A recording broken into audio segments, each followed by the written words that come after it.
Shohei Ohtani has done it again, but this time the story goes far deeper than the highlight reel. The $700 million superstar crushes his historic 200th career double with Mookie Batts watching from directly behind, and what Batts heard from the opposing dugout in that exact moment changed everything. In an emotional interview with American media, Batts revealed the shocking and completely unexpected words spoken by opposing players after Ohtani's milestone double landed in the gap. Words that were never meant to be heard. Words spoken in private between opponents who had spent the entire game trying to stop him, and couldn't. Words so raw, so genuine, and so powerful that Mookie Batts, one of the most composed veterans in professional baseball, broke down completely in tears revealing them. There are moments in sport that exist on two levels simultaneously. The level everyone sees. The ball leaving the bat. The sprint around first base. The slide into second that beats the throw by a margin that makes the outcome feel inevitable even though nothing in baseball is ever truly inevitable. The scoreboard updating. The crowd responding.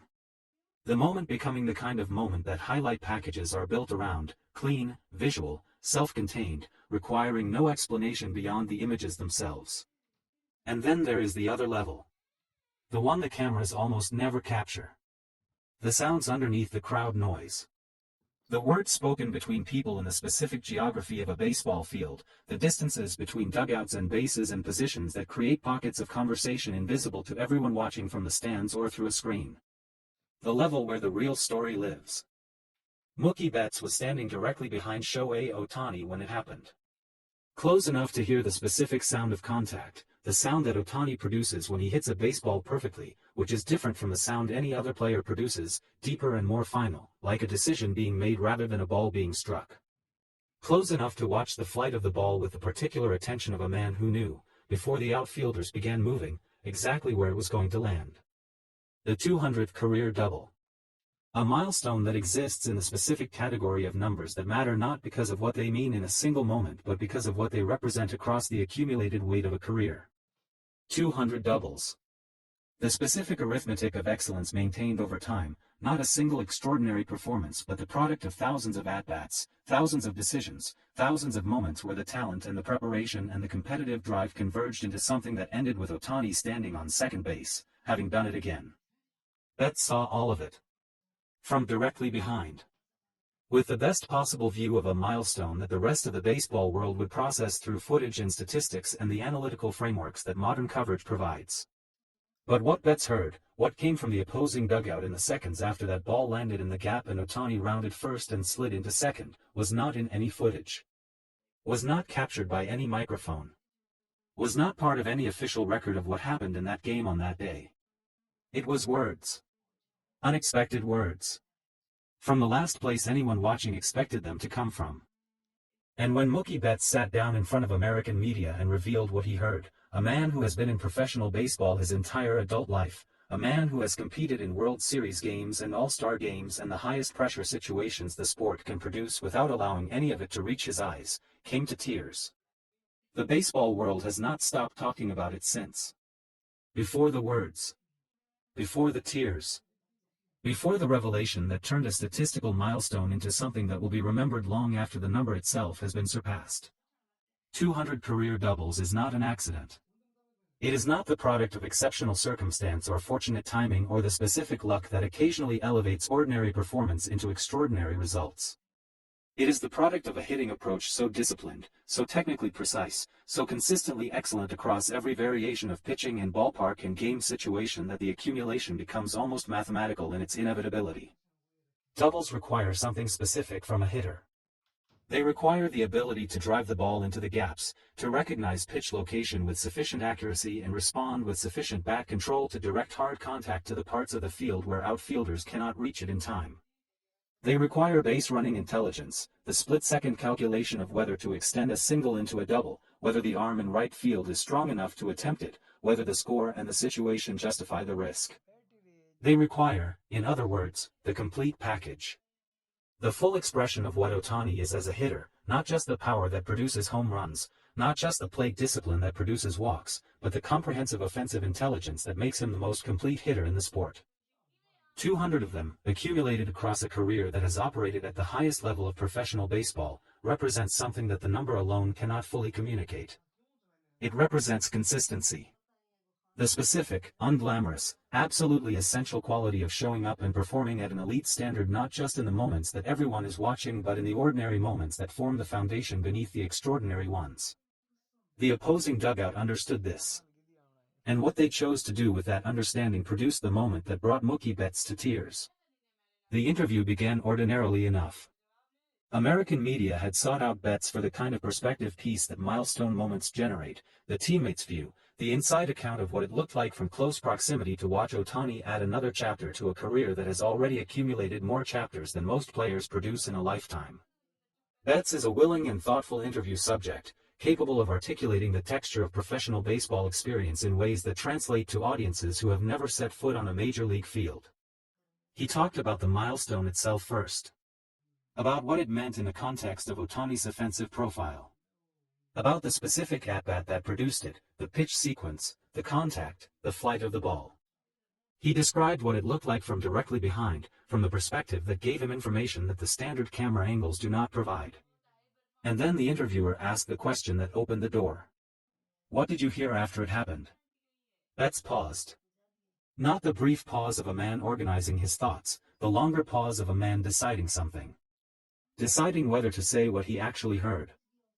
Deciding whether the words that came from the opposing dugout in the seconds after Ohtani's 200th double landed in the gap were something he was prepared to share publicly, to attach his name to release into the permanent record of a media interview.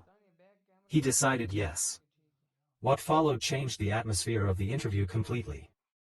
The reporter who had been conducting a professional conversation about a baseball milestone found himself in something different. Something that required a different kind of attention. Something that was not about doubles or statistics or any of the quantifiable things that baseball journalism normally traffics in. What Batts heard from the opposing dugout were words of genuine, unperformed admiration. Not the grudging acknowledgement that rivals sometimes offer when a great play demands recognition. Not the professional nod of men competing against each other who must occasionally admit the quality of what they are competing against. Words that went further than that. Deeper than that.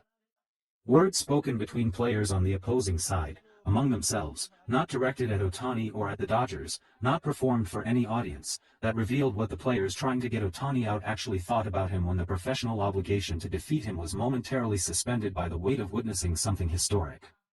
They were in awe. Pure, unfiltered, completely genuine awe. And they said so to each other, not quietly enough to prevent Batts from hearing, in language that carried the specific texture of men who compete against greatness every day and have not yet found a way to become immune to it. The content of what was said matters less than the context in which it was said. Praise from teammates is expected. Admiration from fans is the currency of professional sports. The analytical respect of broadcasters and writers who cover the game exists within a professional framework that makes it, however genuine, slightly predictable. What is never predictable, what carries a weight that no other form of recognition can match, is the respect of opponents. The people who spend hours preparing specifically to stop you. Whose competitive interest is directly opposed to your success. Who have every professional reason to minimize, dismiss, or simply refuse to acknowledge the quality of what you are producing against them. When those people speak honestly, when the words come not for any external audience but between themselves, in the privacy of a dugout conversation that they do not believe anyone is close enough to hear, what they say is the purest possible testimony to what they are witnessing. The opposing players who spoke those words after Ohtani's 200th double were not making a public statement. They were having a private moment of honest reaction to something that their competitive preparation had not made them immune to. They had spent the game trying to get Ohtani out. They had deployed everything available to them, the scouting reports, the pitch sequencing, the defensive alignments, the preparation that professional baseball at this level demands. And he had done it anyway. 200 times, across a career, he had done it anyway. And in the moment after number 200 landed in the gap, the people who had been trying to prevent it found themselves saying, to each other, without performance, without audience, exactly what they actually thought. Batts heard every word. Mookie Batts did not cry in that interview because of the words themselves. He cried because of what the words represented, and what their source represented, in the context of everything he knows about what it costs to be Shohei Ohtani. Batts watches Ohtani from closer than anyone. He sees the preparation that starts before most of the facility has arrived. He sees the recovery work that continues after most of the facility has left. He sees the discipline and the focus and the relentless, day-after-day commitment to a standard of excellence that does not lower itself for circumstances or adjust itself for the difficulty of the moment. He sees what it costs. Every day. In the specific, accumulated way that proximity to genuine greatness allows. And he also sees the isolation that accompanies it. The specific loneliness of being so far ahead of the field that the competition, however fierce, however talented, however genuinely excellent on their own terms, is always approaching from behind. The particular solitude of a standard that nobody else in the sport is actually meeting, even on the days when they come closest. What the opposing dugout said after the 200th double reached past that isolation. It found Ohtani, not directly, not in words spoken to his face, but in the honest private acknowledgement of the people competing against him, and said something that all the statistics in the world cannot say with the same force. We see you. We know what you are doing. We know what it means. And even from the other side of the field, even from the dugout where our job is to stop you, we cannot look away from what you are. Betts heard those words and felt, for a moment, the full weight of what it means to be the teammate of someone like Ohtani. To stand directly behind him when the 200th double lands. To carry the daily knowledge of what the preparation costs and the milestone means and the isolation requires. And then to hear, from the last possible source, the confirmation that the world sees it too. The tears were not weakness. They were recognition. The specific emotional response of a man who loves the game, who loves his teammate, and who heard, from an unexpected direction, in unexpected words, something that the game itself was saying about what it had just witnessed. The interview moved through the sports media landscape with a speed that reflects the specific hunger baseball has for stories that go beneath the surface of what the cameras capture. Everyone has seen Ohtani's highlights. Everyone has processed the statistics and the milestones and the analytical assessments of what he produces on a baseball field. The visual record of his career is vast and continuously expanding and available to anyone with an internet connection. What the record cannot provide is the texture of what it actually feels like to be around him. To compete against him.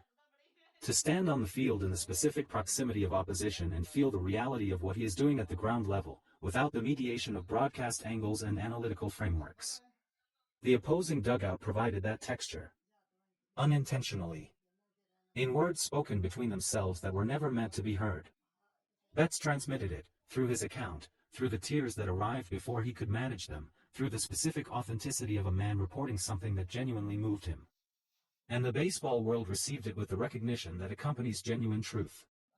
Not the manufactured truth of a marketing campaign or the performed truth of a prepared statement. The real thing. Unscripted. Arriving from the direction nobody expected. The opposing dugout. Brought to honesty by a ball landing in the gap for the 200th time. The 200th career double is in the record books. The number is permanent, archived, accessible to anyone who wants to find it in the statistical databases that preserve everything that happens on a major league field. But the words from the opposing dugout are not in any database. They exist only in the memory of the man who heard them and the account he gave when he chose, after a pause that contained a real decision, to share them with the world. Mookie Batts stood directly behind Shohei Ohtani when history happened. He heard what the opposition said when they thought nobody was listening. He carried those words through the rest of that game and into an interview room where a reporter asked the right question at the right moment. And then he cried. In front of cameras. Without apology. Because what he heard deserved that response and he was not willing to manage it into something smaller than it was. The baseball world has not stopped talking about it. Because what Betts heard, and what his tears confirmed, is the thing that statistics cannot fully capture and highlights cannot fully show. Shohei Ohtani is not just the best player in baseball. He is the kind of player who makes the people trying to beat him stop, just for a moment, and forget that they are supposed to want to. 200 doubles. A dugout full of opponents finding honesty they did not plan to share. A teammate close enough to hear it, moved enough to cry. That is the